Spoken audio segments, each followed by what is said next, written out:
नमस्कार, खोज टकमा यहाँलाई स्वागत छ। म आशिष तामाङ। दर्शकबिन, खोज टक कार्यक्रम मार्फत यथार्थ खोजी गर्ने क्रममा आज हामी अलिकति फरक विषयमा चर्चा गर्नेछौँ। आजको हाम्रो मुख्य विषय रहनेछ हस्ताक्षर विज्ञान, यानि कि हस्ताक्षरले मानिसको दैनिक जीवनमा के कस्तो प्रभाव पारिरहेको हुन्छ, हस्ताक्षर कतिको आवश्यक छ, हस्ताक्षर कसरी गरिनुपर्छ भन्ने विषयमा आज हामी विशेष चर्चा गर्नेछौँ। आज हामीले यसै क्रममा एकजना अतिथिलाई निम्ताएका छौँ। उहाँलाई एउटा मात्र वाक्य अथवा एउटा मात्र परिचयले समेट्न अलिकति गाह्रो छ। उहाँ प्यारेन्टिङ कोच हुनुहुन्छ, अर्थात् एउटा आदर्श अभिभावकको निर्माण कसरी हुन्छ भन्ने विषयको प्रशिक्षक हुनुहुन्छ। त्यस्तै गरी उहाँ पब्लिक स्पिकिङ कोच, वाक कला, भाषण कला, उद्घोषण कला, कसरी बोलिनुपर्छ, कसरी बोल्नुपर्छ, कहाँ के बोल्ने, कसरी बोल्ने भन्ने विषयको पनि प्रशिक्षक हुनुहुन्छ। त्यस्तै गरी उहाँ सिग्नेचर एनालिस्ट हुनुहुन्छ, अर्थात् हस्ताक्षर विशेषज्ञ। उहाँले विभिन्न हस्ताक्षरको विश्लेषण गरेर यहाँलाई जीवन मार्ग पनि प्रदान गर्नुहुन्छ। आउनुहोस् आजको हाम्रो अतिथिलाई स्वागत गरौँ। उमेशजी, यहाँलाई स्वागत छ कार्यक्रममा। हजुर, धेरै धेरै धन्यवाद। र यो खोज टिभी हेर्नुभएका सम्पूर्ण दर्शकलाई पनि हार्दिक अभिवादन व्यक्त गर्न चाहन्छु। आरामै हुनुहुन्छ? एकदमै आराम छ। कार्यक्रमको सुरुवातमा मैले तीनवटा विषयको कुरा गरेँ। एउटा प्यारेन्टिङ कोच, आदर्श अभिभावक कार्यक्रम, त्यस्तै गरी अर्को पब्लिक स्पिकिङ कोच, हजुर, र अर्को भनेको हस्ताक्षर विज्ञान, सिग्नेचर एनालाइसिस। हामी प्यारेन्टिङ कोचको कुरा गरौँ न, आदर्श अभिभावक कार्यक्रमको कुरा गरौँ न। आदर्श अभिभावक अथवा आदर्श अभिभावकको कार्यक्रम चाहिँ किन गरेको भने एउटा बच्चाको लागि सबैभन्दा जिम्मेदार र उसको जीवनमा ठुलो प्रभाव र परिवर्तन ल्याउने भनेको जीवित जागृत देवताको रूपमा पनि लिन सकिन्छ। त्यसमा एउटा आमा बुबा, त्यसपछि गुरु, त्यसपछि तीनटा तत्त्व भनौँ न। त्यसैले शास्त्रले पनि भनेको छ कि मातृदेवो भव, पितृदेवो भव, आचार्य देवो भव। आमा बुबा गुरुको कारणले गर्दाखेरि चाहिँ ऊ एउटा मानिस भएर समाजमा एउटा सभ्यताको पूर्वक चाहिँ जिउन लागि यी तीनटा व्यक्तिको चाहिँ एकदमै जिम्मेवारी भूमिका हुने गर्दछ। उनीहरूको चाहिँ थोरै मात्रामा केही गडबड भयो भने समाजमा एउटा असामाजिक व्यक्तित्व भनौँ न, समाजमा चाहिँ एउटा दिग्भ्रमित हुने, असामाजिक विकृति विसङ्गति फैलाउने व्यक्तित्वको रूपमा पनि अगाडि आउन सक्छ। त्यस कारणले गर्दाखेरि आमा बुबालाई चाहिँ विशेष ध्यानपूर्वक चाहिँ उहाँहरूले आफ्नो सन्तानलाई हुर्काउने क्रममा चाहिँ ध्यान दिनुभयो भने ती व्यक्तिहरूले चाहिँ समाजमा एउटा राम्रो नागरिक चाहिँ प्रदान गर्न सक्दछन्। त्यसैले यो कार्यक्रम चाहिँ अहिलेको परिस्थितिमा निकै नै आवश्यक छ जस्तो लाग्छ मलाई। त्यस भएर म यो कार्यक्रमहरू आयोजना गरिरहेको छु। एउटा आदर्श अभिभावकमा हुनुपर्ने गुणहरू चाहिँ के होला नि त? आदर्श अभिभावकमा हुनुपर्ने गुण चाहिँ सबैभन्दा ठुलो कुरा जिम्मेवारी लिनु पऱ्यो कि बच्चालाई चाहिँ स्कुल पठाइदिएको छ, उसको आधारभूत आवश्यकता पुरा गरिदिएको छ, त्यति मात्रै होइन। त्यसले चाहिँ उसको बौद्धिकको विकास त होला, तर भित्रको जुन इमोसनल डेभलप छ नि, जसको संवेगात्मक विकास छ नि, त्यसको चाहिँ भावनात्मक विकासको लागि चाहिँ घरेलु प्रयोगशालामा, घरेलु वातावरणमा चाहिँ हुर्काउनु पर्दछ। त्यसैले अभिभावकले चाहिँ घरेलु वातावरण चाहिँ उसको जुन बानी बानीदेखि लिएर सोच शैली सबै कुराहरूमा चाहिँ अपनाउनुपर्छ। त्यो कुरामा चाहिँ विचार गर्नुपर्ने हुन्छ।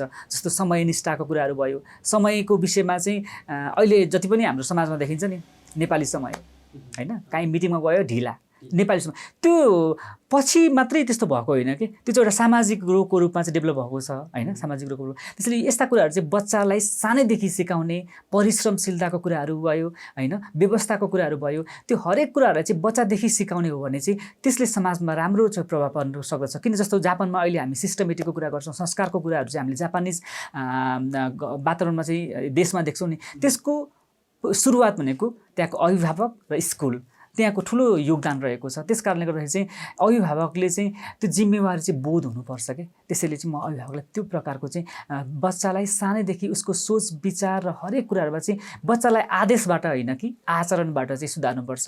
किनभने टिचरले होस् अथवा अभिभावकले चाहिँ बाबु यसो गर, त्यो गर, यो नगर भनेर सिकाइरहनु भएको हुन्छ आदेशबाट। बच्चाले कहिले पनि आदेशबाट सिक्दैन, उसले आचरणबाट। स्वयं बच्चामा के खोजिन्छ त्यो चाहिँ अभिभावक स्वयंले चाहिँ बन्नु पऱ्यो कि, अनि बल्ल उसले त्यो हेरेर सिक्छ। त्यसैले म के भन्छु भने तपाईँ यदि सिकाउनुहुन्छ भने आफू सिक्नुहोस्, आफू अवलम्बन गर्नुहोस्, अनि आचरणमा ल्याएपछि बल्ल उसले चाहिँ त्यही अनुसारले सिक्छ, आदेशबाट होइन। एउटा आदर्श अभिभावक जिम्मेवार हुनुपर्छ भन्नुभयो। हजुर हजुर। यो जिम्मेवार हुनुलाई चाहिँ उक्त अभिभावकको उमेरले कतिको फरक पार्छ? किनभने अभिभावक त कोही निकै परिपक्व उमेर भइसकेपछि भएका अभिभावक पनि हुन्छन्, कोही सानै उमेरमा अभिभावक भइसकेका पनि हुन्छ नि, उमेरले कतिको फरक पार्छ? उमेरले त फरक पार्छ। जस्तो कि अब हाम्रो विश्व स्वास्थ्य सङ्गठनले पनि होइन जस्तो 18 वर्षभन्दा कम व्यक्तिलाई त बालबालिकाकै रूपमा दर्जा दिएको छ। कतिपय त 18 वर्ष नपुगिकन पनि बच्चाको बाबुआमा बनिरहेको छ नि त। अब त्यो अभिभावक भइसक्यो, तर अभिभावक आमा बाउ भइकन पनि त्यो चाहिँ परिपक्वता नहुँदाखेरि चाहिँ उसलाई चाहिँ बालबालिका नै भनिन्छ क्या। त्यस कारणले गर्दाखेरि उसभित्र पनि जिम्मेवारीको बोध चाहिँ भइसकेको हुँदैन। त्यसैले आफू चाहिँ सामाजिक रूपमा, मानसिक रूपमा, आर्थिक रूपमा सबै कुराहरूबाट चाहिँ परिपक्व भएपछि आमा बुबा बन्दा चाहिँ बेटर हुन्छ। नत्र भने ऊ आफैले नै संस्कार सिकेको छैन, ऊ आफैले नै समाजकातिर गइरहेको छ। जन्म दिइसकेपछि त त्यो आफ्नो मात्रै सन्तान नभएको त्यो समाजको पनि एउटा नागरिक हो, भोलिको देशको पनि एउटा ठुलो एउटा जिम्मेवार व्यक्ति हो। त्यस कारणले गर्दाखेरि अहिले चाहिँ अभिभावक के खालको छ भने पढाइन्छ, त्यसपछि राम्रो पढाइन्छ, भोलि बुढेसकालमा चाहिँ मलाई यसले हेरोस् भन्ने एउटा व्यक्तिगत आवश्यकताको अनुसारले हेरिन्छ। यो चाहिँ एउटा समाजको नागरिक हो र समाजलाई मैले चाहिँ यो आवश्यकता परिपूर्ति गर्नको लागि चाहिँ मेरो बच्चालाई यो बनाउँछु भन्ने एउटा ठुलो बृहत सोच राख्यो भने समाजको मान्छे भइसकेपछि त्यो अवश्य पनि बाबुआमाको मान्छे त भइहाल्छ नि। त्यसैले हाम्रो चाहिँ अभिभावकको हेर्ने दृष्टिकोण चाहिँ अलिकति ठुलो बनाउनु जरुरी छ। देशको लागि चाहिँ मैले एउटा सन्तान निर्माण गर्दैछु भन्ने चाहिँ भन्नुपर्छ। जस्तो एकजना महान व्यक्तित्वले भन्नुभएको छ, यदि मलाई सक्षम आमा दिनुभयो भने म एउटा राम्रो सन्तान दिन्छु। त्यसैले आमा चाहिँ राम्रो हुनुपर्छ, बाउ राम्रो हुनुपर्छ, बच्चा त त्यसै राम्रो हुन्छ। यसमा दुईटा कुरा आयो, एउटा अभिभावक जिम्मेवार हुनुपर्छ र अर्को अभिभावक परिपक्व हुनुपर्छ। यो बाहेक अरू के हुन सक्छन् महत्त्वपूर्ण मुख्य कुराहरू चाहिँ?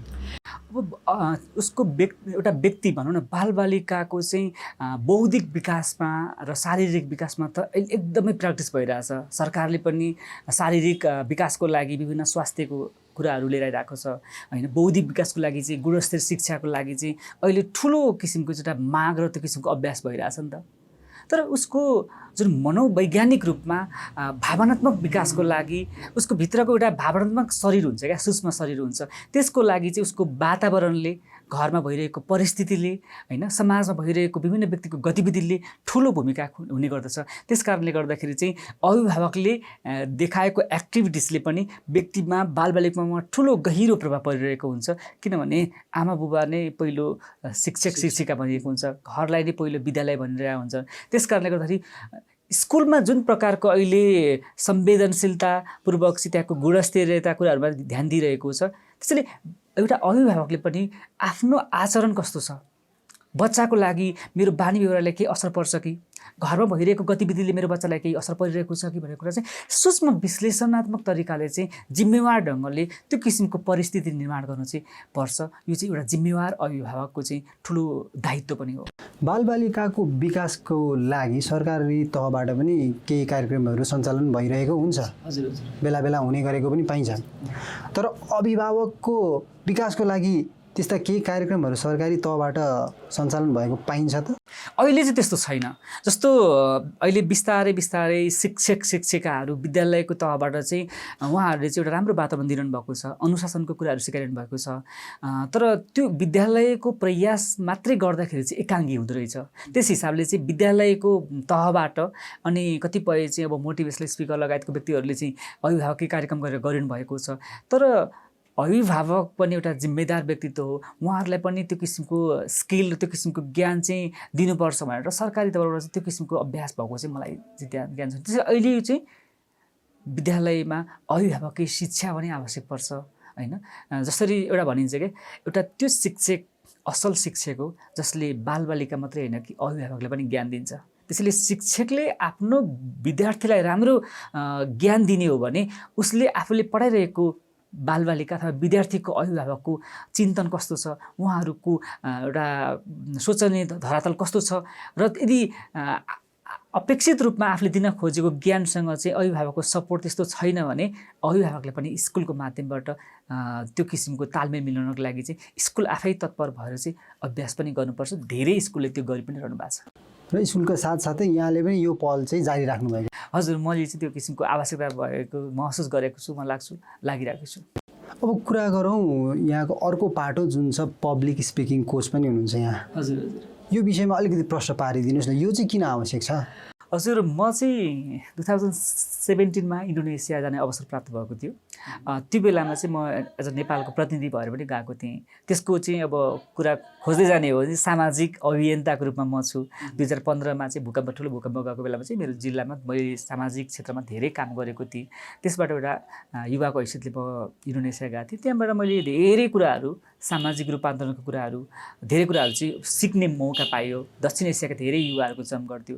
त्यो बेला चाहिँ मैले के सोचेको थिएँ भने म चाहिँ नेपाल गइसकेपछि सामाजिक रूपान्तरणको लागि चाहिँ आफूले यो शिक्षा अथवा यो ज्ञानलाई चाहिँ समाजका विभिन्न तह र तबकाका व्यक्तिहरूलाई चाहिँ बाँड्नेछु र सामाजिक रूपान्तरणमा चाहिँ म पनि एउटा केही हिस्सेदार बन्नेछु भन्ने चाहिँ त्यो किसिमको मैले सोच बनाएको थिएँ।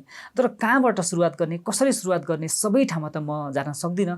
त्यस हिसाबले चाहिँ पब्लिक स्पिकिङ सेक्टरलाई चाहिँ मैले चुज गरेको। किनभने त्यो वक्ता जो हुन्छ नि, वक्ता बन्नको लागि चाहिँ व्यक्ति बन्न आवश्यक पर्दछ र विभिन्न तह तबकाको व्यक्तिहरूले चाहिँ विभिन्न ठाउँमा गएर बोल्नुपर्ने हुन्छ। चाहे राजनीतिक कर्मी होस्, चाहे सामाजिक अभियन्ता होस् अथवा समाजसेवी, हैन, व्यवसायी, सबै नै।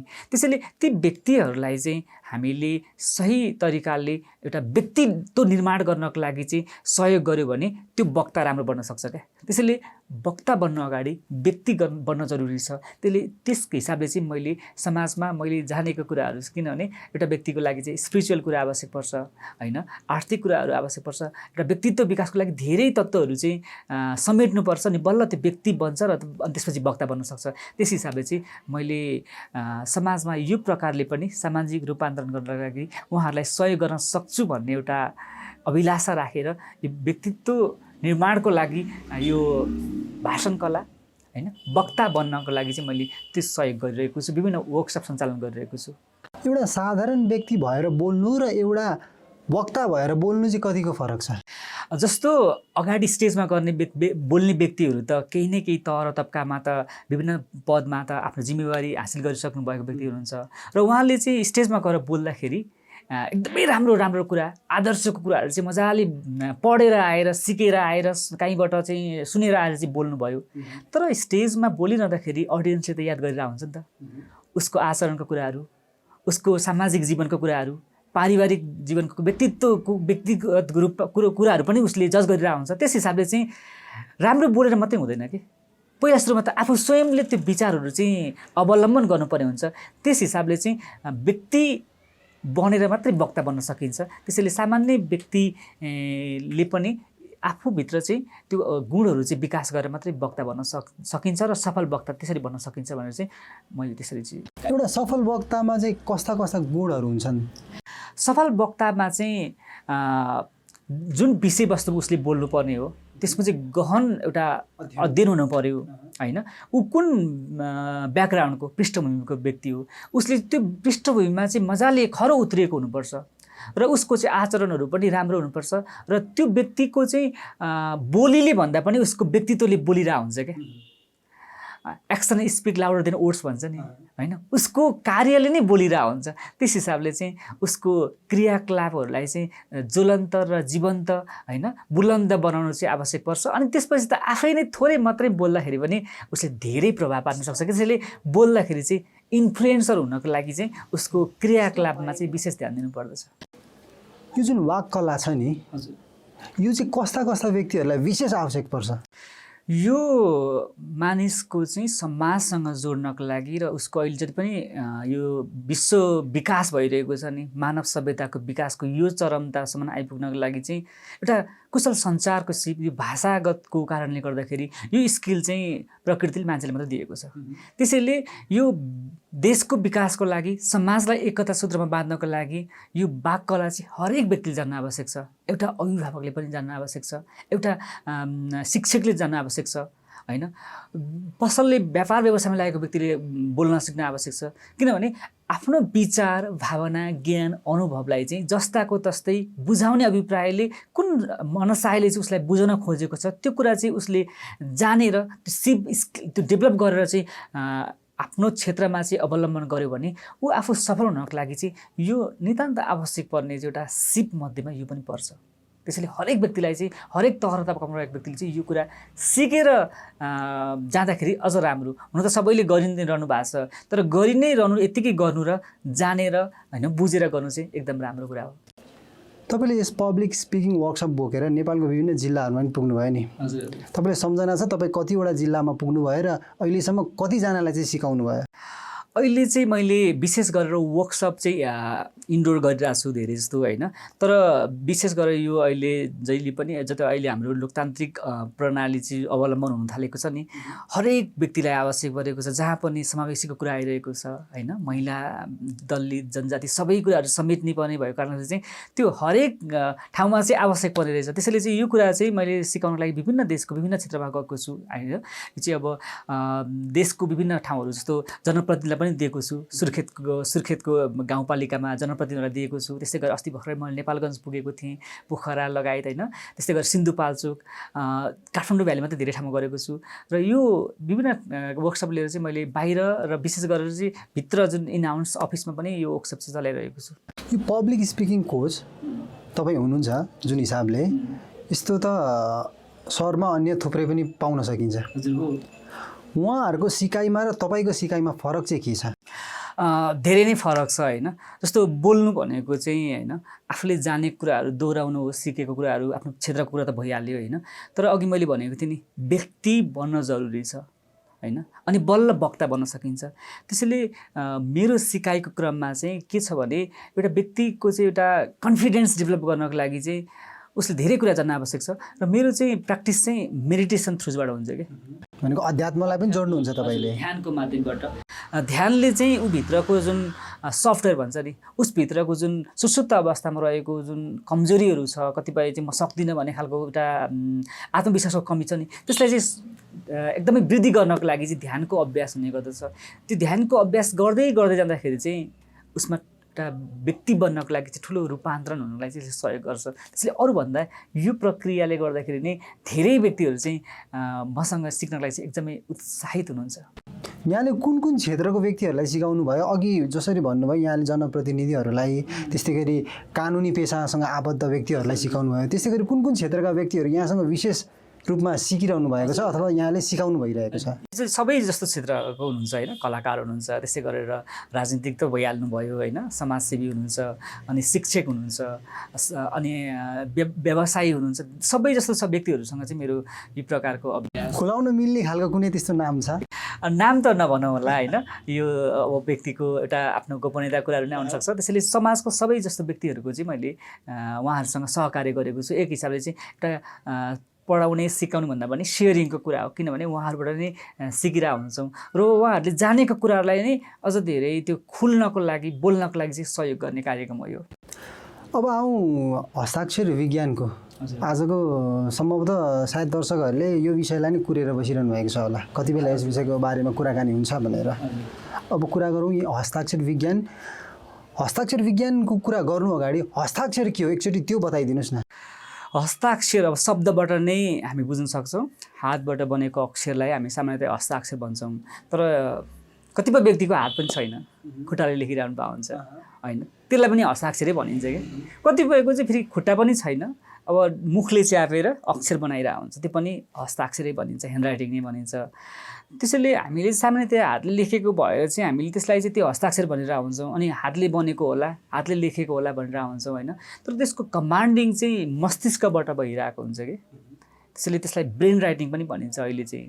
त्यसैले हस्ताक्षर भनेको एउटा व्यक्तिले आफ्नो ज्ञान विचार अनुभवको आधारमा चाहिँ लेखिने अक्षरलाई चाहिँ हस्ताक्षर भनिन्छ। विशेष गरेर हामी हस्ताक्षर भन्ने बित्तिकै चाहिँ सिग्नेचरलाई नै बढी फोकस गरिरहेको हुन्छ। यो आफैमा एउटा सैद्धान्तिक छ, यसको आफ्नै किसिमको नियम छ। यसबाट चाहिँ व्यक्तिभित्रको जुन अवचेतन मनबाट चाहिँ जुन उसको बानी बेहोरा सोच विचारहरू आइरहेको हुन्छ, देखिरहेको हुन्छ, उसको पर्सनालिटीको कुराहरू, यसलाई चाहिँ एउटा प्रतिबिम्बित गरिरहेको हुन्छ। त्यसैले यो हस्ताक्षर सामान्यतया बुझ्दाखेरि चाहिँ मान्छेले लेख्ने एउटा अक्षर नै हो। भनेको यो अक्षरको बारेमा एकदम गहिरिएर विश्लेषण गर्नु चाहिँ हस्ताक्षर विज्ञान हो। हजुर, यो हस्ताक्षरले चाहिँ किनभने अर्को कुरा के सामान्यतया बुझ्दाखेरि चाहिँ एउटा मान्छेको हरेक कुराहरू चाहिँ एकदम महत्त्वपूर्ण छ कि। उसको माध्यमबाट यो सृष्टिलाई चाहिँ सञ्चालन गर्नको लागि प्रकृतिले परमात्माले जे भने पनि उसको प्रयोग गरिरहेको छ। त्यसैले उसले बोलेको हरेक कुराहरू चाहिँ एकदम महत्त्वपूर्ण हुन्छ, उसले लेखेको कुरा हरेक कुराहरू महत्त्वपूर्ण हुन्छ। हाम्रो शरीरको विभिन्न किसिमको चिन्हहरू पनि दिइरहेको हुन्छ, कतिपय सपनाको माध्यमबाट पनि विभिन्न किसिमको सङ्केत दिइरहेको हुन्छ नि।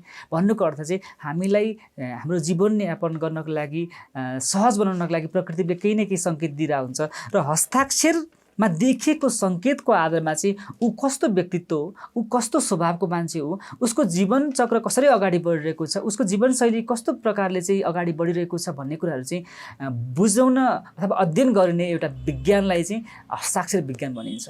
यसको इतिहास चाहिँ के रहेको? यसको इतिहासको कुरा गर्ने हो भने चाहिँ विभिन्न देशहरूमा चाहिँ आफ्नै प्रकारको इतिहास रहेको छ।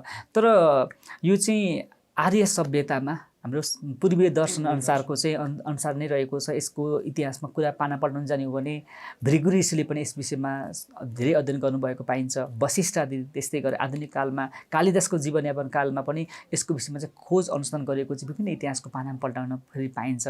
तर कालान्तरमा यसको शोध खोज चाहिँ पश्चिमा मुलुकमा आर्य सभ्यतामा चाहिँ भएन। पश्चिमी सभ्यतामा चाहिँ यसलाई चाहिँ ग्राफोलोजीको नामबाट चाहिँ धेरै अभ्यास, धेरै किसिमको शोध खोज अनुसन्धान भइरहेको छ र विशेष गरेर पाश्चात्य देशहरूमा चाहिँ यसलाई ग्राफोलोजीको विषयमा चाहिँ अध्ययन गरेर यसको अवलम्बन गर्न थालिएको छ। र दोस्रो विश्वयुद्धमा पनि यसको प्रयोग चाहिँ धेरै देशहरूले गरेका थिए विभिन्न युद्धका मोर्चाहरू जित्नको लागि भनेर चाहिँ अध्ययन गर्न पाइन्छ। यो जुन हस्ताक्षर विज्ञान छ, यहाँले जसरी यसको विश्लेषण गरिरहनु भयो, यो भनेको पूर्वीय सभ्यता अन्तर्गत विकसित भएको एउटा विज्ञान हो।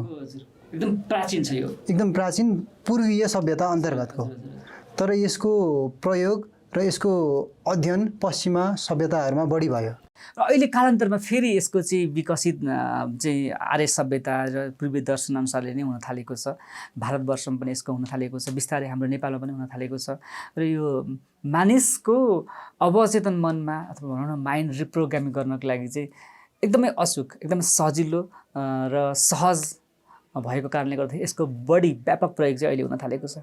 यहाँले विश्वयुद्धको पनि कुरा जोड्नु भयो। विश्वयुद्धमा यो कसरी प्रयोगमा आएको थियो? जस्तो युद्धको मोर्चाहरू त एउटा कुशल नेतृत्व, साहसी, इमान्दारिता कमान्डरको हातमा हुन्छ नि त त्यो युद्ध जित्नको लागि। र हरेक युद्धको मोर्चामा त्यो किसिमको साहसिक र त्यो कमान्डिङ गर्न सक्ने एउटा कुशल नेतृत्वको हातमा भयो भने त्यो मोर्चाले सजिलै युद्ध जित्न सक्छ। तर त्यो कमान्डिङ अथवा कमान्डरको जिम्मा चाहिँ को व्यक्तिलाई दिने भनेर चाहिँ निक्रियल गर्नको लागि उसको हस्ताक्षरको, उसको ह्यान्डराइटिङको अध्ययन गर्दाखेरि उसलाई त्यो अक्षरबाट चाहिँ मूल्याङ्कन गरेर त्यो जिम्मा दियो भने त्यो किसिमको युद्धहरू चाहिँ जित्न सकिन्छ। र त्योको प्रयोग चाहिँ विशेष गरी अमेरिका, फ्रान्सले गरेको चाहिँ पाइएको छ। र पछिल्लो चरणमा चाहिँ त्यो कुरा जो चाहिँ हारेका राष्ट्रहरू छन् नि होइन, त्यस्तै गरेर जर्मनी राष्ट्रहरू, अरू विभिन्न राष्ट्रहरूले चाहिँ पछि थाहा पाएर उनीहरूले नवनिर्माणको क्रममा हस्ताक्षरको प्रयोग गरेर उनीहरूले फेरि आफ्नो देशलाई निर्माण गर्नको लागि फेरि हस्ताक्षरको पनि प्रयोग गरेको छ। भन्नुको अर्थ युद्धकालमा, युद्धको बेलामा कसलाई चाहिँ नि नेतृत्व दिने भन्ने कुरा उनीहरूले पहिला हस्ताक्षरको विश्लेषण गर्थे र दिन्थे। हजुर हजुर, यसले चाहिँ होइन व्यक्तिभित्रको चाहिँ कन्फिडेन्सको कुराहरू भयो, साहसिकता कुराहरू भयो, लिडरसिपका कुराहरू भयो, डिसिजन मेकिङको कुराहरू, त्यो कुरा चाहिँ त्यहाँ देखिन्छ क्या।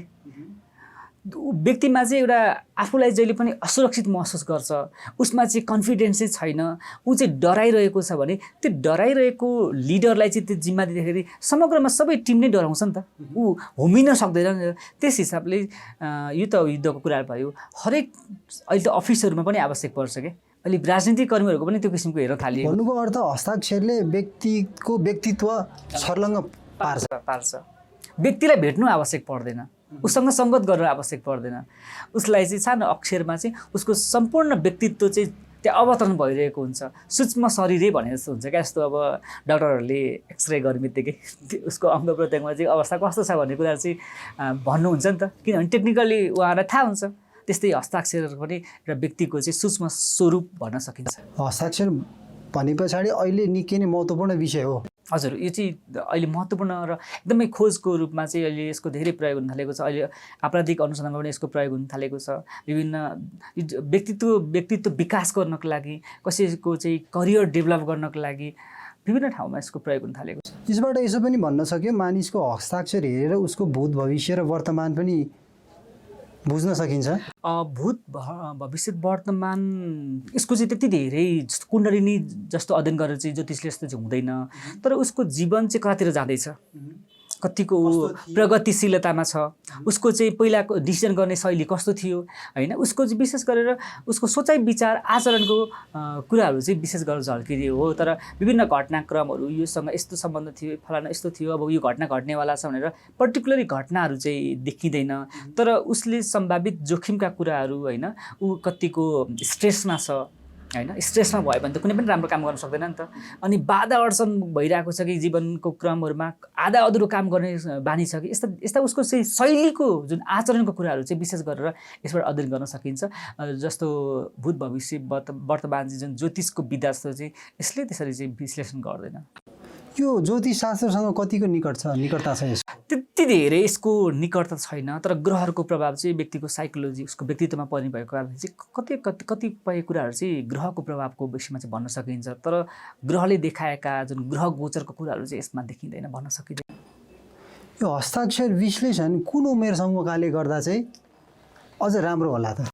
जस्तो हस्ताक्षर भन्ने बित्तिकै चाहिँ विशेष गरेर सिग्नेचरको कुरा गरौँ होइन, एउटा परिपक्व उमेर विशेष गरेर जसको हस्ताक्षर चाहिँ अब आधिकारिक रूपमा प्रयोग हुन थाल्छ 18 वर्षदेखिबाट, विशेष गरेर अहिले त स्कुल लेभलमा भनौँ न, स्कुलको चाहिँ एक्जाममा फर्म भर्ने बेलादेखि पनि उसको हस्ताक्षरको चाहिँ प्रयोग हुन थालेको हुन्छ। जब हस्ताक्षर उसले चाहिँ आधिकारिक रूपमा प्रयोग गर्न थाल्छ नि, त्यसपछि नै उसको चाहिँ हस्ताक्षरको विज्ञानको विश्लेषण गरेर चाहिँ उसलाई सहयोग गर्न सकिन्छ। नत्र भने किनभने 18 वर्षभन्दा कम उमेरको भनौँ अथवा 18 वर्षको पनि ठ्याक्कै भन्न नसकिन्छ, किनभने उसको चाहिँ हर्मोनहरूको जुन परिवर्तनको कारणले गर्दाखेरि 18-20 वर्षसम्म त्यसको प्रभाव भइरहन्छ क्या। हस्ताक्षर चाहिँ एकदमै स्पेसिफिक बन्दैन, त्यो बेलासम्म चाहिँ चेन्ज भइरहन्छ।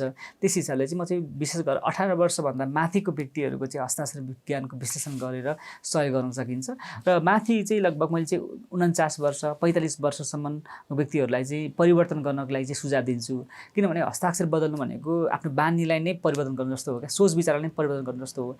बढी उमेर भइसकेपछि नयाँ बानीको विकास गर्नको लागि, पुरानो बानीलाई हटाउनको लागि चाहिँ अलिकति गाह्रो हुन्छ होइन।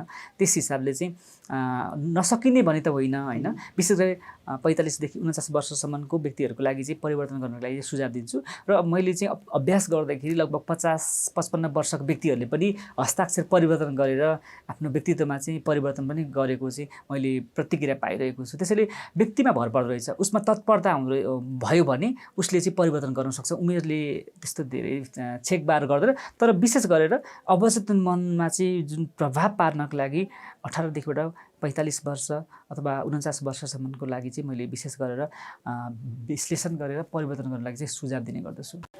यो चाहिँ कुन क्षेत्रका व्यक्तिहरूले विश्लेषण गराउनु आवश्यक देख्नुहुन्छ यहाँ?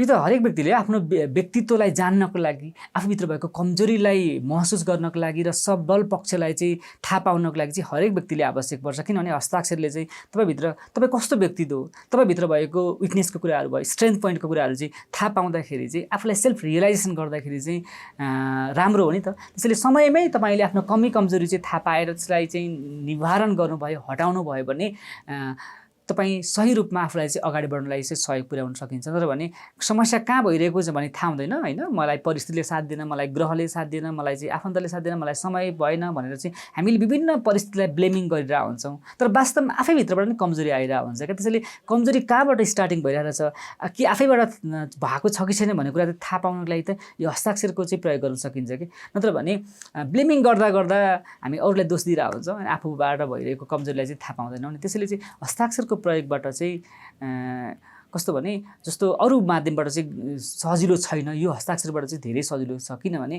जस्तो तपाईँले कुण्डलिनी जाँच गराउनको लागि चाहिँ कुनै राम्रो ज्योतिषकोमा जानुभयो, यो ग्रहले यस्तो प्रभाव पारेको छ, यो घटना घट्नेवाला छ, शनि साढे साथी चलिरहेछ भनेर विभिन्न किसिमको चाहिँ भन्नुहुन्छ नि त।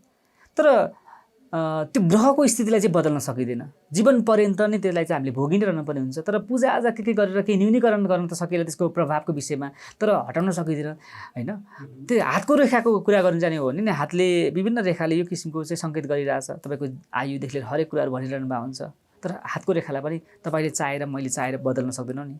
तर हस्ताक्षर जुन सिग्नेचरलाई चाहिँ बदल्दाखेरि तपाईँको सोच्ने शैली, तपाईँको जीवनको दशा दिशाहरू नि बदल्नलाई चाहिँ यसको प्रयोग गर्न सकिन्छ। यसले सजिलोसँग तपाईँलाई सहयोग गर्छ। त्यसैले भन्नु खोजेको चाहिँ कुरा के हो भने हस्ताक्षरको प्रयोग चाहिँ हरेक व्यक्ति हरेक क्षेत्रको व्यक्तिलाई चाहिँ आफू परिवर्तन हुन चाहने व्यक्ति आफूलाई जान्न चाहने व्यक्तिहरूले चाहिँ गर्नुपर्छ जस्तो लाग्छ मलाई। हस्ताक्षर विश्लेषण गर्ने क्रममा यहाँले कस्ता कस्ता व्यक्तिहरूको गर्नुभयो? धेरै क्षेत्र अघि मैले अब पब्लिक स्पिकिङको कुरा गरेर जस्तै पब्लिक स्पिकिङको व्यक्ति विभिन्न क्षेत्रका व्यक्तिहरू भन्दा पनि अझ बढी चाहिँ यो क्षेत्रको व्यक्ति चाहिँ धेरै नै क्षेत्र हुनुहुन्छ। जस्तो प्रहरी प्रशासन पनि हुनुहुन्छ मसँग है एकदमै, अनि त्यस्तै गरेर निजामती सेवाको त धेरै आउनुभएको छ, व्यवसायी धेरै हुनुहुन्छ, राजनीतिक कर्मीहरू हुनुहुन्छ, विद्यार्थीहरू त अब हुने नै भइहाल्नु भयो किनभने स्वाभाविकले जिज्ञासु हुन्छ, उमेरै त्यस्तै हुन्छ। त्यसले विभिन्न पेसा व्यवसायमा लाग्नुभएको व्यक्तिहरू जो चाहिँ समाजलाई नेतृत्व गरिरहनु भएको छ, समाजमा ठुलो प्रभावशाली क्षेत्रमा चाहिँ लागिरहनु भएको छ, उहाँहरूले पनि हस्ताक्षरको चाहिँ अब विश्लेषण गरेर जाँचेर चाहिँ आफ्नो जीवनमा रूपान्तरण गर्ने अहिले अभ्यासरत हुनुहुन्छ। धेरैले परिवर्तन भएको चाहिँ महसुस गरेर प्रतिक्रिया पनि दिनुभएको छ। यहाँहरूले चाहिँ दर्शकहरू अथवा यहाँहरूले चाहिँ मेरो पोस्टहरू मेरो पेजहरूमा चाहिँ कमेन्टमा हेर्नु भने धेरैजनाले एकदमै राम्रो राम्रो कमेन्टहरू पनि दिनुभएको छ। यसबाट नि थाहा हुन्छ कि हस्ताक्षरको प्रभाव चाहिँ समाजमा जुन प्रयोग गरिरहनु भएको व्यक्तिले चाहिँ कस्तो महसुस गर्नुभएको छ भनेर बुझ्नलाई चाहिँ सजिलै हुन्छ, गाह्रो हुँदैन। यहाँले प्रतिक्रिया चाहिँ कस्तो कस्तो पाउनु भएको छ हस्ताक्षर विश्लेषण गर्नु अघिको र विश्लेषण गरिसकेपछिको? धेरै जस्तो चाहिँ यो विषय के होला र होइन भनेर जान्न मात्रै आउनुहुन्छ होइन, उहाँहरूको चाहिँ त्यो पोजिटिभनेस हुँदैन कि अब अहिले त अब सोसियल मिडियामा आएको कुराहरू चाहिँ फ्रड हो कि के हो भनेर मान्छेले बुझ्नलाई पनि आइरहनु भएको हुन्छ। अनि पछि जब एनालाइसिस गरेर थाहा पाउनुहुन्छ नि उहाँहरू चाहिँ एकदम अद्भुत रहेछ, एकदम अचम्म रहेछ, मैले त सोचेको थिइनँ यस्तो पनि होला। कतिपय व्यक्ति चाहिँ एकदमै ज्योतिष विद्या अनि यस्तो अलौकिक हुन्छ नि गुड रहस्यात्मक विद्याहरूमा चाहिँ विश्वासै नगर्ने व्यक्तिहरू आउनु भएको हुन्छ होइन। अनि उहाँहरूको लागि चाहिँ एकदम अचम्म र एकदमै त्यो सोचेको सोचाइभन्दा नि फरक पाउनुहुन्छ क्या। त्यसैले चाहिँ कसैले चाहिँ अब मैले चाहिँ तपाईँको यो विश्लेषणको विषयमा शब्दमा बयानै गर्न सक्दिनँ भनेर भन्नुभएको हुन्छ होइन। त्यस हिसाबले चाहिँ किनभने उहाँहरूले चाहिँ त्यो भन्नुको अर्थ चाहिँ के भने पहिला उहाँहरूले एकदमै साधारण तरिकाले सोच्नु भएको हुन्छ, अनि पाउँदाखेरि चाहिँ अलिक व्यापक विश्लेषण पाउँदाखेरि चाहिँ उहाँलाई त्यो अचम्म लाग्नु चाहिँ स्वाभाविकै जस्तो लाग्छ। त्यसैले एकदमै उत्साहित हुनुहुन्छ क्या यो विषयमा चाहिँ जो व्यक्तिले चाहिँ एनालाइसिस गर्नुभएको छ उहाँहरूले धेरै खुसी हुनुहुन्छ। उहाँहरूमा एक हिसाबको डर पनि रहन्छ होला नि हस्ताक्षरको दुरुपयोग पो हुन्छ कि कतै भनेर? यो चाहिँ अब सोसियल मिडियामा जुन म्यासेजमा भयो, व्हाट्सएपमा भयो, भाइबरमा चाहिँ सिग्नेचर पठाउँदाखेरि चाहिँ उहाँहरूले त्यो महसुस गर्नुहुन्छ धेरैले चाहिँ होइन। त्यसैले म चाहिँ उहाँहरूलाई के भन्न चाहन्छु भने उहाँहरूलाई भन्छु पनि यो हस्ताक्षर पठाउने बित्तिकै पहिला बुझ्नु पऱ्यो विद्यालाई होइन, त्यसपछि कोसँग कुरा गर्दैछु उसको पृष्ठभूमिको बारेमा पनि बुझ्नु पऱ्यो। फोनबाट बुझ्न सकिन्छ, अहिले त प्रोफाइलबाट पनि चेक गरेर बुझ्न सकिन्छ। अनि बुझेर चेक गराउँदाखेरि चाहिँ उहाँहरूले त्यस्तो महसुस गर्नुहुन्न होइन। त्यसैले हस्ताक्षरको प्रयोगबाट चाहिँ दुरुपयोग हुने विभिन्न अब भनौँ न ब्याङ्कबाट पैसा पनि निकाल्ने हो कि भनेर मान्छेले त्यो किसिमको कन्सेप्ट पनि हुँदो रहेछ होइन। सानो हस्ताक्षरबाट मात्रै पैसाहरू चाहिँ ब्याङ्कबाट निकाल्न सक्छ जस्तो चाहिँ मलाई लाग्दैन, किनभने चेक चाहिन्छ अर्को होइन, कुन ब्याङ्कमा छ भनेर थाहा पाउनु पऱ्यो होइन। त्यसैले यो हस्ताक्षर पठाउने बित्तिकै त्यस्तो असुरक्षित महसुस गरिहाल्नुपर्छ जस्तो चाहिँ लाग्दैन। त्यसैले कमसेकम त्यस्तो डाउट हुने व्यक्तिले चाहिँ बरु फोनबाट बुझ्न सक्नुहुन्छ, म्यासेजबाट बुझ्न सक्नुहुन्छ। अरू यो विषय साँच्चैकै हो त भनेर बुझ्नको लागि उहाँले गुगल गर्न सक्नुहुन्छ, युट्युब गर्न सक्नुहुन्छ। अनि बल्ल विश्वस्त भएपछि बल्ल चाहिँ एनालाइसिस गर्नलाई चाहिँ म अनुरोध गर्न चाहन्छु। हस्ताक्षरको कुरा गरिरहँदा संसारमा एउटा व्यक्तिको नाम सायद अग्र पङ्क्तिमै आउँछ होला, हिटलरको। यहाँले उहाँको पनि धेर थोरै हेर्नुभयो होला? हेरेको छु। उहाँको हस्ताक्षरले के बताउँछ? उहाँको चाहिँ जुन स्टार्टिङको जुन उहाँ चाहिँ एकदमै पावरफुलमा हुनुहुन्थ्यो नि, उहाँको हस्ताक्षर एकदमै फरक थियो, एकदमै राम्रो थियो, सन्तुलित थियो होइन। अनि उहाँ चाहिँ फेरि एकदमै निरङ्कुश स्वभावको हुनुहुन्छ नि त होइन। अनि जब उहाँको चाहिँ आफ्नो जीवनको क्रममा चाहिँ जुन युद्धहरू अथवा उहाँको चाहिँ आफ्नो प्रभाव चाहिँ कम हुँदै गइसकेपछि हस्ताक्षरको एकदमै प्रभाव कम हुँदै गइरहेको छ। उहाँको चाहिँ विशेष गरेर डाउनवार्ड छ क्या, तलतिर ढल्किएको छ। क्रमशः उहाँको हस्ताक्षर पनि परिवर्तन हुँदै हुँदै गएको छ समय सँगसँगै। अन्तिममा हेर्नुहोस् त सबैभन्दा सानो भएको छ सिग्नेचर, पहिला लामो थियो, ठुलो थियो, एकदमै विस्तारित थियो, पछि साँघुरिँदै आएको छ, त्यो पनि तलतिर फर्किएको आएको छ। यसले चाहिँ ऊ व्यक्ति चाहिँ अधोगतितिर गइरहेको छ, ऊ व्यक्तिमा चाहिँ आफ्नो प्रभावशालीता चाहिँ एकदमै कम भइरहेको छ भन्ने कुरा चाहिँ सो हुन्छ। मैले उहाँको मात्रै होइन अरू नेपोलियन बोनापार्ट यस्ता व्यक्तिहरू पनि हेरेको छु। नेपाली राजनीतिक कर्मीहरूको हस्ताक्षर तपाईँले कुनै विचार गर्नुभएको छ त्यसो भए? धेरैको गरेको छु। विशेष गरेर अहिले आएको जुन मुलधारमा आउनुभएको प्रचण्डदेखि लिएर गिरिजा प्रसाद गरेर पहिलाको होइन, त्यसै गरेर केपी शर्मा ओली, शेरबहादुर देउवा यस्तो धेरै व्यक्तिको हेरेको छु मैले। उहाँहरूको हस्ताक्षरले चाहिँ के बताउँछ? जस्तो अहिले जस्तो गिरिजा प्रसाद मैले कोइरालाको हेरेको छु। उहाँकोले के बतायो यहाँलाई? उहाँ चाहिँ एकदमै संयमित हुनुहुन्छ होइन। अनि त्यसपछि उहाँको चाहिँ कुनै कुनै कुराहरू चाहिँ लुक्दैन के, एकदमै छर्लङ्ग छ, प्रष्ट छ, स्पष्टता हुनुहुन्छ। अनि उहाँको चाहिँ जीवनमा चाहिँ एकदमै अपर्झट कार्यक्रम केही पनि हुँदैन कि। उहाँको चाहिँ हरेक कुराहरू चाहिँ स्टेप वाइज हुन्छ क्या, बिस्तारै बिस्तारै सन्तुलित रूपमा हुन्छ। ठुलो खुसीको घटना आयो भने उहाँलाई कुनै पनि प्रभाव पर्दैन, दुःखको घटना सुन्नुभयो भने उहाँ एकदमै सन्तुलित व्यक्तित्व हो होइन। र उहाँको जीवन चाहिँ एकदमै विस्तारित परिष्कृत। र अब जुन अहिले हामीले राजनीतिक रूपमा चाहिँ उहाँलाई हामीले बुझिरहेका छौँ नि, वास्तवमा उहाँको सम्पूर्ण व्यक्तित्व चाहिँ हस्ताक्षरले बताए अनुसार नै छ। कुरा गरौँ प्रचण्ड। हजुर, यो विषयमा त मैले पहिलाको अरू इन्टरभ्यू नै भनेको छु होइन। र जो व्यक्तिको चाहिँ मैले सरल रूपमा तपाईँहरू सबैजनालाई बुझाउन चाहन्छु, जो व्यक्तिको हस्ताक्षर चाहिँ नामबाट नभइकन, थरबाट नभइकन, अर्को शब्दबाट, टाइटलबाट, अन्य कुनै उपनामहरू, त्यस्तो उपनामबाट गर्ने व्यक्तिहरूको चाहिँ जीवन एकदमै अस्थिर हुन्छ। अनि त्यस्तो व्यक्तिहरू चाहिँ विश्वसनीयता हुँदैन कि। उसले धेरै कुराहरू लुकाइरहेको हुन्छ, धेरै कुरा छुपाइरहेको हुन्छ। अनि उहाँको जुन प्रष्टता आइरहेको हुन्छ, तर त्यो प्रष्टता चाहिँ व्यक्तित्वले झल्के पनि धेरै कुराहरू चाहिँ लुकिरहेको हुन्छ क्या, सत्यता बाहिर ल्याउनुहुन्न होइन। त्यस हिसाबले चाहिँ यस्तो व्यक्तिहरू सँग काम गर्न अरू व्यक्तिहरूलाई गाह्रो पनि हुन्छ। र उहाँको चाहिँ एउटै विचारबाट चाहिँ स्थिरता हुँदैन होइन। अनि त्यसपछि उहाँ चाहिँ सजिलै प्रभावित भइहाल्नुहुन्छ कि। उहाँलाई चाहिँ अरू व्यक्तिले प्रभावित पारिदिन सक्छ। त्यसैले कुनै पनि एउटा पावरफुलमा रहेको व्यक्तिले चाहिँ आफ्नो नामबाट नै गर्नु जरुरी छ। अरूबाट गर्दाखेरि चाहिँ त्यो व्यक्ति एकदमै ढल्किने स्वभावको हुन्छ। यो देखिन्छ पनि अहिले समाजमा, राजनीतिक उसमा होइन अहिलेको। त्यसैले चाहिँ नामबाट लेख्नु चाहिँ जरुरत पर्छ। म सबैलाई त्यो किसिमको चाहिँ उपनामबाट हस्ताक्षर गर्नेहरूमा विश्वसनीयताको कमी हुन्छ। त्यसो भए एकदमै विश्वसनीयता कमी हुन्छ। उसले चाहिँ लुकाइरहेको हुन्छ धेरै कुराहरू क्या। अब लुकाउनु भनेको चाहिँ विश्वसनीयताको कमी भयो नि त। अनि उसमा चाहिँ अस्थिर विचारधारा हुन्छ, स्थिरता हुँदैन। किनभने नेतृत्व भनेको त स्थिरता हुनु पऱ्यो नि त। आफूले बोलेको कुरा चाहिँ पुरा गर्न सक्नु पऱ्यो नि त। अनि बोली नै पुरा भएन भने अरू माताका व्यक्तिले विश्वास गर्न सक्दैनन्। अनि उसको नेतृत्व स्थायी रूपमा अगाडि बढ्न सक्दैन होइन। त्यस हिसाबले चाहिँ उहाँको व्यक्तित्व त्यस्तै झल्किरहेको छ।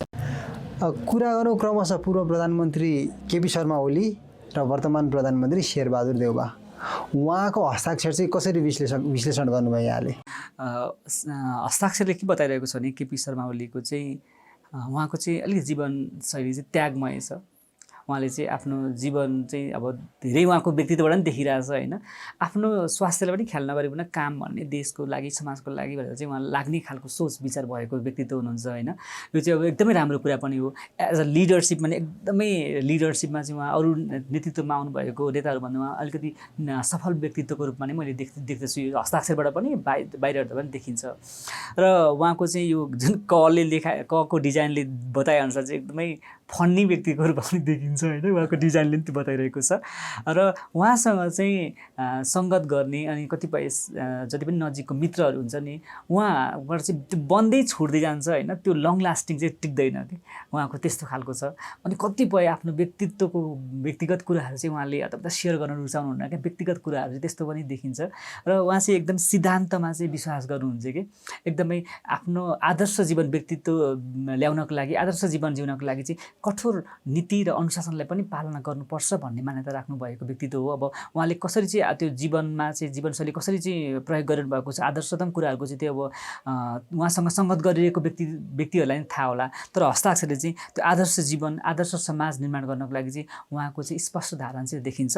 र उहाँ देश, समाज होइन, आफ्नो विरासतको विषयमा पनि एकदम सचेत र स्पष्टवादी व्यक्तित्व रूपमा नै देखिन्छ।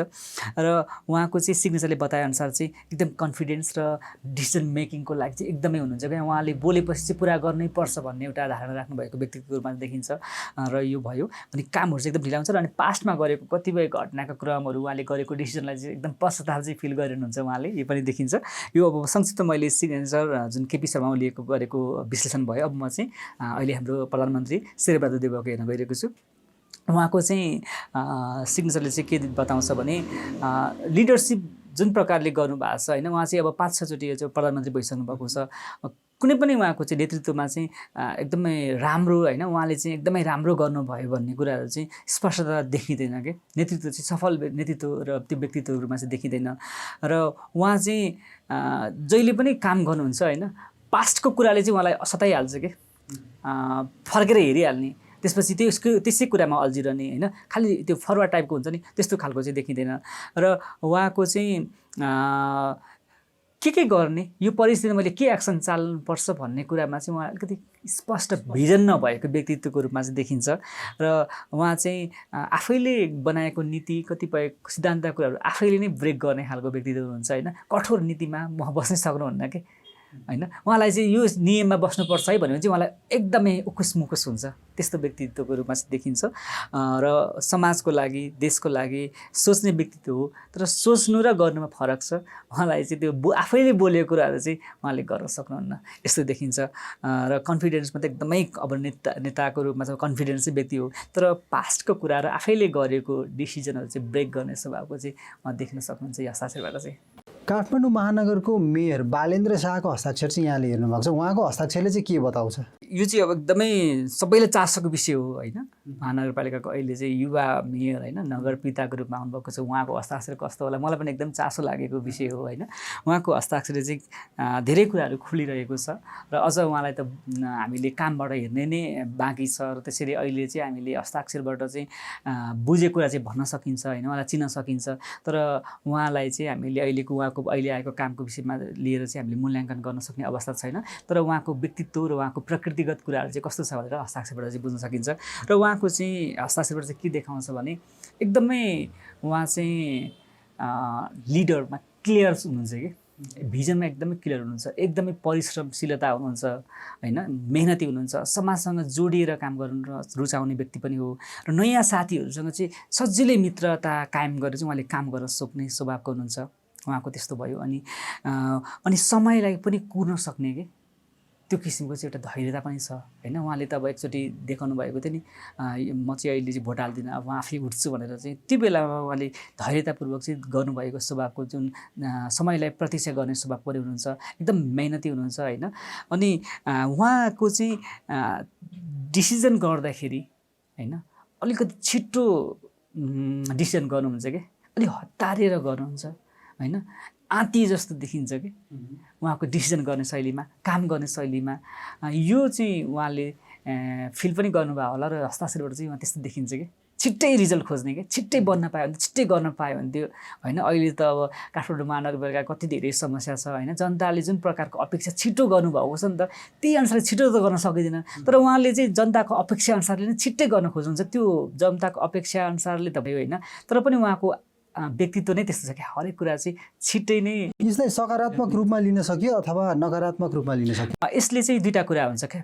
पोजिटिभ कुरा चाहिँ किनभने समाजमा उहाँले एक्लैले गर्ने बित्तिकै त काम हुँदैन, त्यो त टिम हो। नगरपालिकाले गर्ने धेरैवटा व्यक्तित्वहरूको एउटा टिमले मिलेर काम गर्ने हो नि त। त्यस हिसाबले चाहिँ छिटो छिटो खोज्दाखेरि हरेक व्यक्तिको त्यो किसिमको बानी हुँदैन, त्यो किसिम गर्न सक्ने क्षमता हुँदैन, तत्परता हुँदैन। अनि अरूले गर्न नसक्दाखेरि चाहिँ उहाँलाई चाहिँ त्यो स्ट्रेस हुन्छ होइन। अनि स्ट्रेस बढ्दै गइसकेपछि चाहिँ उहाँलाई चाहिँ त्यो रिसमा परिणत हुन्छ होइन।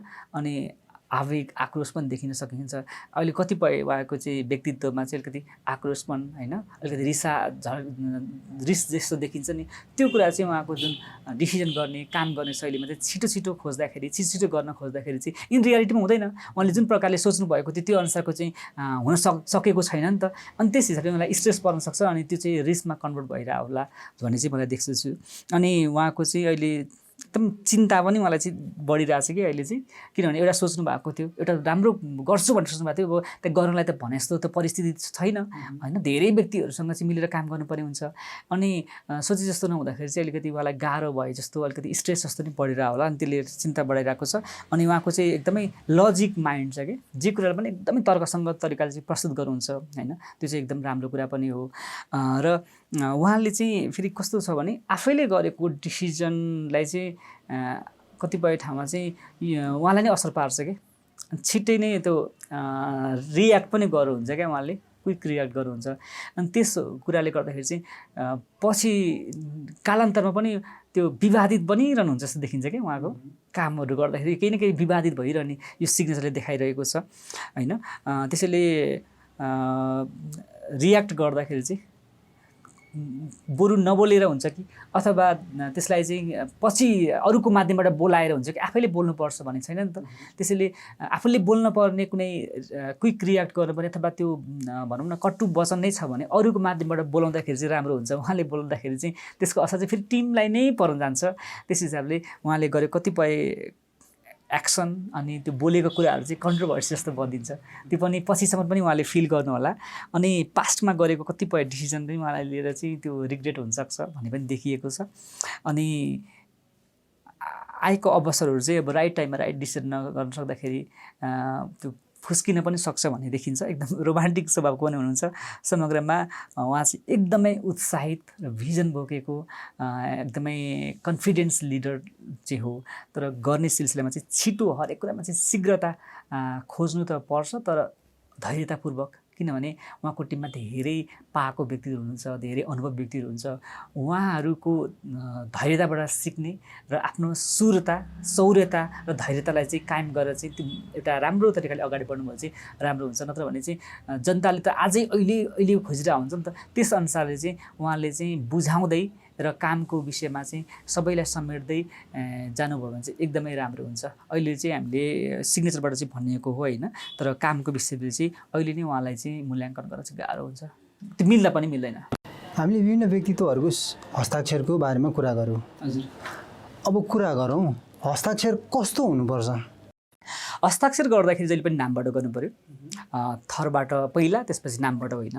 र व्यक्तिले चाहिँ आफ्नो पहिलो अक्षर चाहिँ जस्तो अब श्याम भयो भने एसबाट लेखिन्छ होइन, त्यसको चाहिँ सामान्यतया उसले ह्यान्डराइटिङ गर्दाखेरिको अक्षरभन्दा 2 गुणा चाहिँ ठुलो हुनु आवश्यक पर्छ।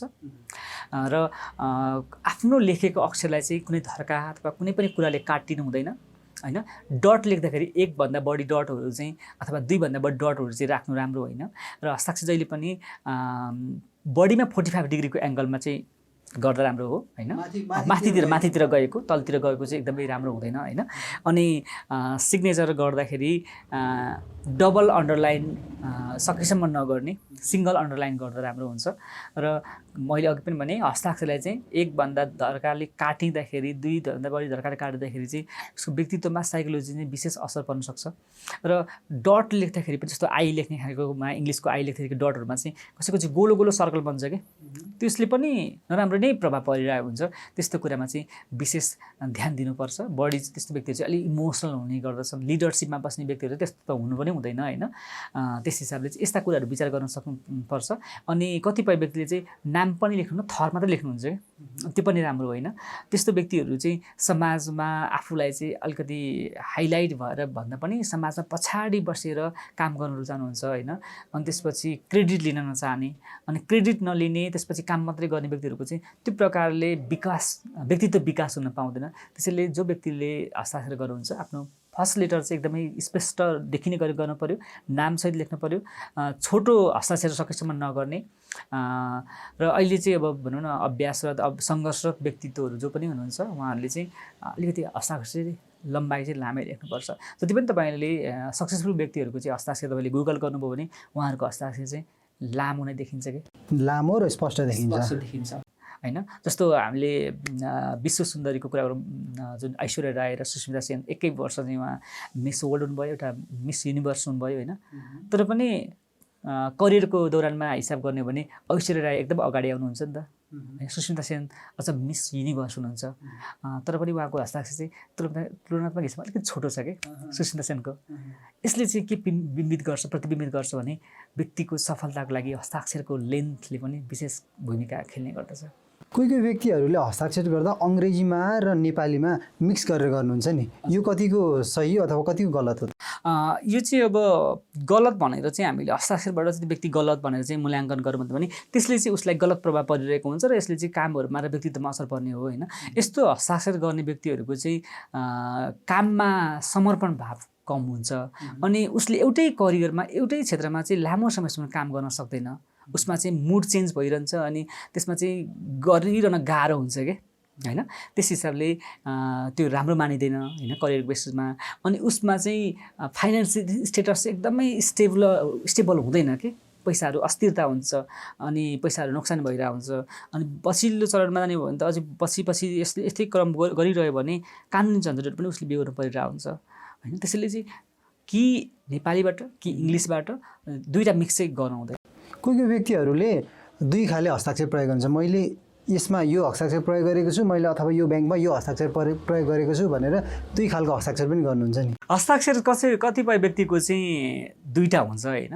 मेरो चाहिँ एउटा ब्याङ्कमा यस्तो छ, म चाहिँ अफिसियल्ली अलिकति लेन्दी गर्छु, धेरै साइन गर्दा चाहिँ छोटो गर्छु भन्ने हुन्छ। कसैहरू चाहिँ विभिन्न ब्याङ्कमा चाहिँ ब्याङ्क अनुसारै फरक पनि गर्नुहुन्छ भने होइन।